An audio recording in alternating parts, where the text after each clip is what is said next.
Well, John Brennan, of course, ran the CIA under Barack Obama. Now he's a cable news shouter, a paid analyst for MSNBC who insults Donald Trump and advocates for the Democratic Party. Brennan no longer works for the federal government in any capacity. He holds no official post. And yet, according to two sources we spoke to exclusively today, Brennan retains perhaps the most valuable asset he had in government, a top-secret security clearance. This allows him to do what the rest of us cannot do: view classified government documents and, more critically, discuss classified topics with intelligence officials still working in government and then leak that information to the press. This is an awesome power. Our intelligence agencies keep America's most sensitive secrets. They hold highly personal information on every American, including you. It is terrifying to think that John Brennan still has access to any of that information. Brennan is an out-of-the-closet extremist. This week, he accused Donald Trump of treason, a death penalty offense. On Tuesday, he suggested it would be reasonable for the intelligence agencies to conceal information from the president. That's a violation of their charter and a violation of federal law. On Twitter, Brennan routinely makes florid threats, addressing his tweets directly to the president like a crazy person.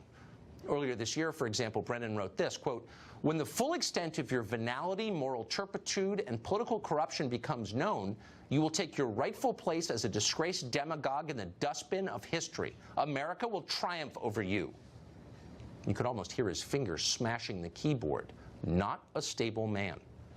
Brennan is also a passionate ideologue with a documented history of dishonesty, and not just a little bit, a lot. As CIA director, he lied about spying on Senate staffers, which the CIA did, and about killing civilians with drone strikes.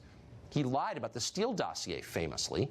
In 2010, he prevented the CIA from referring to Islamic militants as jihadists because, and we're quoting now, "Jihad is a holy struggle and a legitimate tenet of Islam." This is not a man who should have a security clearance. We called NBC News today to ask if Brennan has revealed classified information on their air, or whether he's passed that information to his colleagues at NBC. NBC did not respond. But Brennan is not the only reckless partisan with a history of dishonesty who retains a government security clearance. Jim Clapper, the former director of national intelligence, appears to have one too. Same with Michael Hayden, another former CIA director. Hayden recently suggested the president is carrying out a second Holocaust on the Mexican border. In case you're wondering how classified information winds up in the media on a near-daily basis, the New York Times story this morning, all of it designed to undermine the elected president and bolster the Democratic Party. Now you have some sense. You hate to think the deep state is real, that there's a permanent government that operates independently of voters and of democracy itself. But as long as guys like this have security clearances, honestly, you've got to wonder. Senator Rand Paul represents the Commonwealth of Kentucky. He is worried about this, and we talked to him about it a short time ago.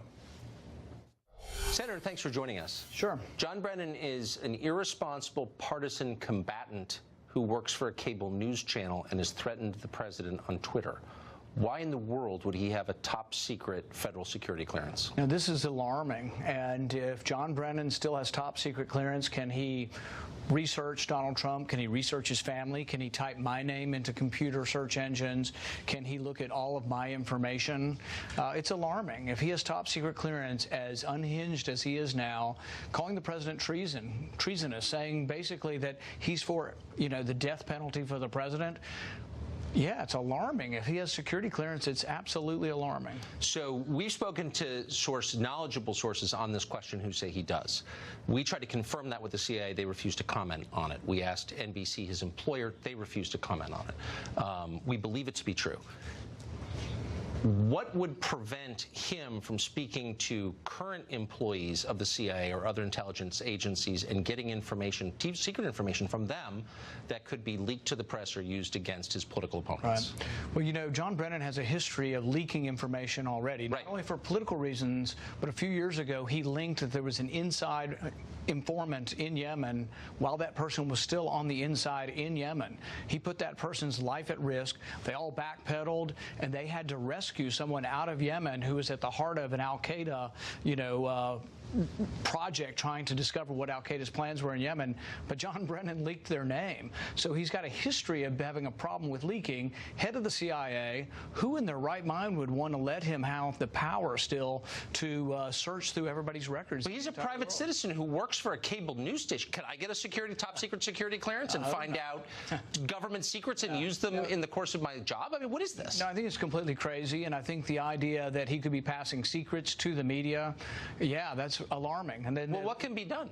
Well, what we're going to do is we're going to send a letter not only to the president asking whether he still has clearance, which I think the president might be interested in this issue.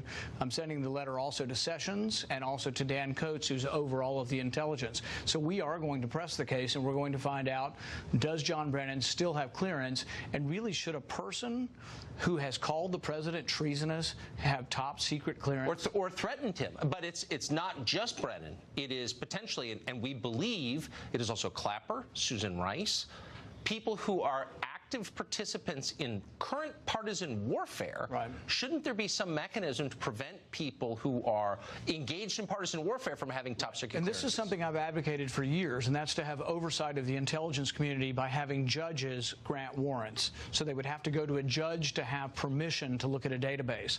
I don't want them researching Donald Trump's political supporters, their records, their bank records, their phone records. The way to stop it is to have an overall reform. And in fact, I'm going to talk with the president on Monday, and we're going to ask the president, will you institute a new rule at the FBI that says they cannot search these foreign databases for Americans' material without asking a judge for permission? Thank you for doing that. I'm sorry it's taken this long for someone to do something about it. I'm glad you are. Senator, thank you. Thank you.